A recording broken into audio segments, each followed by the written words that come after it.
Ẹ kú dédé àsìkò gbogbo ibi tẹ́ ti ń gbọ́ mi lé lóko tàbí lẹ́yìn òde, ẹ jẹ́ kí a gbàdúrà. Olùfẹ́ wa àwọn bàbá wa ayérayé agbéyín ga ṣe yín lọ́ba fún àánú àti oore ọ̀fẹ́ tí a rí gbà o.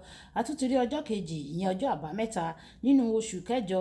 Ògo, ìyìn, ọlá ní fún orúkọ yín, nítorí gbogbo àbá rere tí ẹ ní fún wa lẹ́yìn Olúwa jẹ́ kó wá sí ìmúṣẹ. Èyí tí àwa pàápàá ní fúnra wa lẹ́ràn wá lọ́wọ́ láti jẹ́ kó wá sí ìmúṣẹ. A sì gbàdúrà wípé ọ̀rọ̀ tí a gbọ́ lẹ́ni kó ṣe ayé ọkàn àti ara wa ní rere, kó má ṣe lòdì sí wa ní ọjọ́ ìdájọ́, nítorí tí a gbàdúrà lórúkọ Jésù Kristi Olúwa wa. Àmín.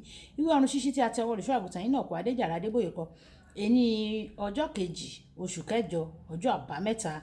Àkòrí tí a ó gbéyẹ̀wò sọ pé àìlóye ẹ̀ṣẹ̀.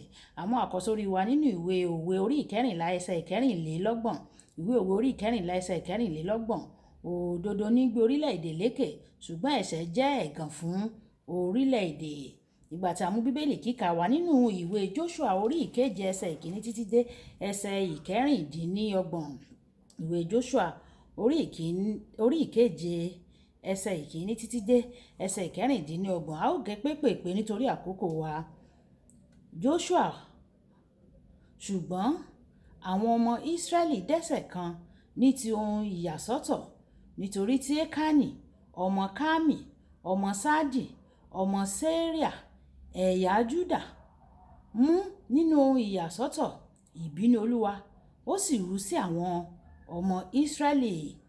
Ìkarùn-ún, àwọn ènìyàn Háì pa ènìyàn mẹ́rìndínlógójì nínú wọn, wọ́n sì lépa wọn láti ẹnu bodè títí dé Sembarimu. Wọ́n sì pa wọ́n bí wọ́n ti ṣe ń sọ̀kalẹ̀. Àyà àwọn ọmọ Ísírẹ́lì náà sì já, ó sì di omi. Ìkẹfà, Jóṣúà sì faṣọ rẹ̀ ya, ó sì dojúbolẹ̀ níwájú àpótí ẹ̀rí Olúwa títí di àṣálẹ́.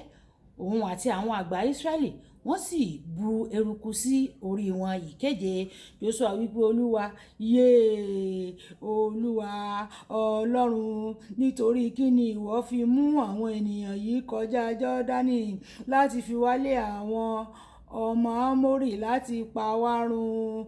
Àwa ìbá mọ̀ kí a jókòó ní ìhà kejì Jọ́dánì. Olúwa, kí ni èmi yóò wí o nígbà tí Ísírẹ́lì bá pẹ̀yìn wọn dà níwájú àwọn ọ̀tá wọn? Ìkẹsàn-án, nítorí tí àwọn ará Kénáánì àti gbogbo àwọn ará ilé náà yóò gbọ́, wọn yóò sì yí ká, wọn yóò sì ké orúkọ wa kúrò ní ayé. Kí ni ìwọ yóò wá ṣe fún orúkọ ńlá rẹ, Olúwa? Ìkọkànlá, Ísírẹ́lì: Olúwa wí fún Jóṣúà pé dìde, ẹ̀ṣẹ̀ èéṣe tí ìwọ fi dojúbolẹ̀? Báyìí Ísírẹ́lì ti dẹ́ṣẹ̀, wọ́n sì ti bà májẹ̀mú mi jẹ́ tí mo pa láṣẹ fún wọn. Àní wọ́n ti mú nínú ohun ìyàsọ́tọ̀ nì, wọ́n sì jalè, wọ́n sì ṣe àgàbàgebè pẹ̀lú. Àní wọ́n sì fi sínú ẹrù wọn. Ìkọkàndínlógún, Jóṣúà sì wí fún Ékánì pé ọmọ mi, mo bẹ̀ ọ́ o, fi ògo fún Olúwa Ọlọ́run Ísírẹ́lì, kí o sì jẹ́wọ́ fún un, kí o sọ fún un nísinsìnyí ohun tí ìwọ ṣe. Má ṣe pa á mọ́ fún mi o, jẹ́wọ́. Ìkẹtàlélógún, wọ́n sì mú wọn jáde láàrin àgọ́ náà, wọ́n sì mú wọn wá sọ́dọ̀ Jóṣúà àti sọ́dọ̀ gbogbo àwọn ọmọ Ísírẹ́lì, wọ́n sì fi wọ́n lélẹ̀ níwájú Olúwa. Ẹsẹ̀ ìkarùndínlọ́gbọ̀n, Jóṣúà wípé èéṣe tí ìwọ fi ń yọ wá lẹ́nu? Olúwa yóò yọ ìwọ àti ìwọ náà lẹ́nu lónìí. Gbogbo Ísírẹ́lì yóò sì sọ ọ́ ní òkúta pa. Wọ́n sì dáná sun, wọ́n sì sọ wọ́n ní òkúta. Èyí tí ó gbẹ̀yìn, wọ́n sì kó òkìtì òkúta kan lé e lórí títí di òní olónìí. Olúwa sì yí padà kúrò nínú ìbínú rẹ̀. Nítorí náà ni a ṣe pè orúkọ ibẹ̀ ní àfonúfojì àkòrú títí di òní olónìí. Wáyé ẹ jẹ́ ká tẹ́tí bẹ̀rẹ̀, jẹ́ ká gbọ́n tí olùṣọ́ àgùntàn yín náà kọ Adéjàre Adébóyè ní fún wa ní ìní ọjọ́ àbámẹ́ta. Kí n tó di onígbàgbọ́, mo rò pé mo jẹ́ olóye. Mo ti di olùkọ́ni ní yunifásítì nígbà náà o. Nítorí náà mo rò pé mo ní ìmọ̀ díẹ̀. Mo tún jẹ́ ẹni tó máa ń ṣe eré ìdárayá. Ṣùgbọ́n àrùn ibà ó máa ń dá mi gúnlẹ̀ ní gbogbo ìgbà ni. Mò ń gba owó oṣù tó dára gẹ́gẹ́ bí olùkọ́ni nítorí ìbẹ̀rù tí mo sì ní fún ojú ọ̀nà ìlú Èkó. Mo gba awakọ̀ dírẹ́bà tó máa ń gbé mi káàkiri. Mo máa ń san owó oṣù rẹ̀ ní ìbẹ̀rẹ̀ oṣù, ṣùgbọ́n ní àárín oṣù, màá ti bẹ̀rẹ̀ sí ní yá owó lọ́wọ́ rẹ̀ láti ra epo. Ohun gbogbo nira fún mi nítorí ìwé Àìsáyà orí ìkẹta ẹsẹ̀ ìkọkànlá sọ pé Ọlọ́run ti pèsè ìnira fún àwọn ẹlẹ́ṣẹ̀.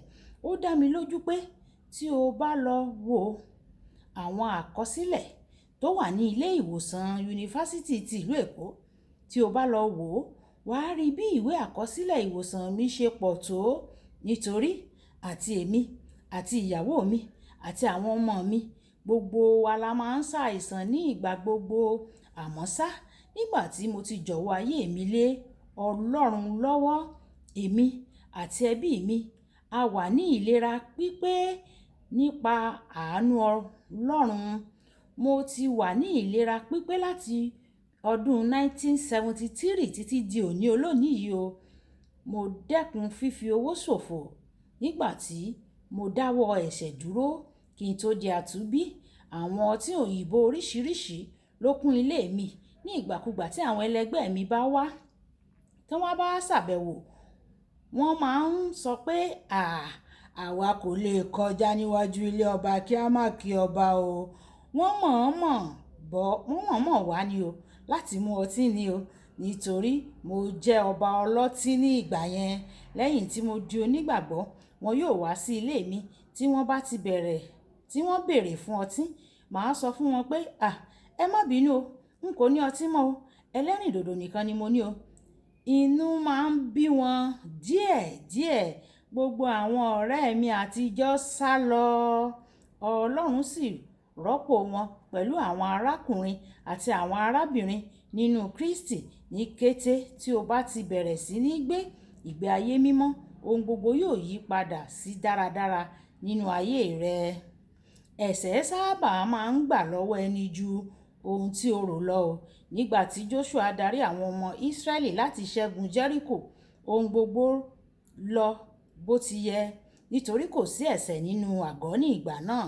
Àmọ́ ṣá o, ní kété tí Ékánì mú ohun tí a ti gégùn fún Ísírẹ́lì ní ìrírí ìkùnà, orílẹ̀-èdè kékeré bíi Ai, ó piyẹ́, ó fi ìyà jẹ wọ́n débi pé wọ́n ní láti sá kúrò níwájú ogun.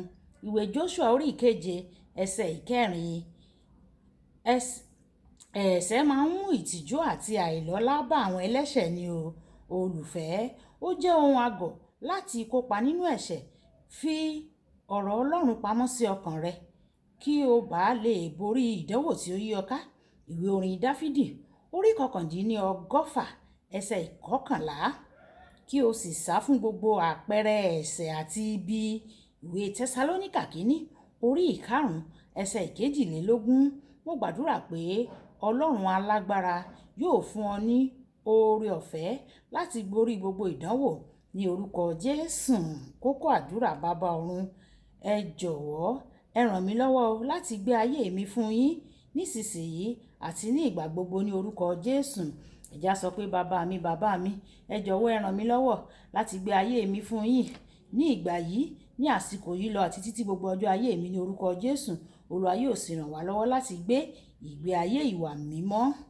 Olúwabùkọ́lá Ayákó ní orúkọ mi. Ẹ máa bá mi like, ẹ máa share, ẹ máa comment nípa kí àwọn ènìyàn kí wọ́n lè jẹ àǹfààní ọ̀run ṣíṣí Yorùbá. Ó dàbọ̀.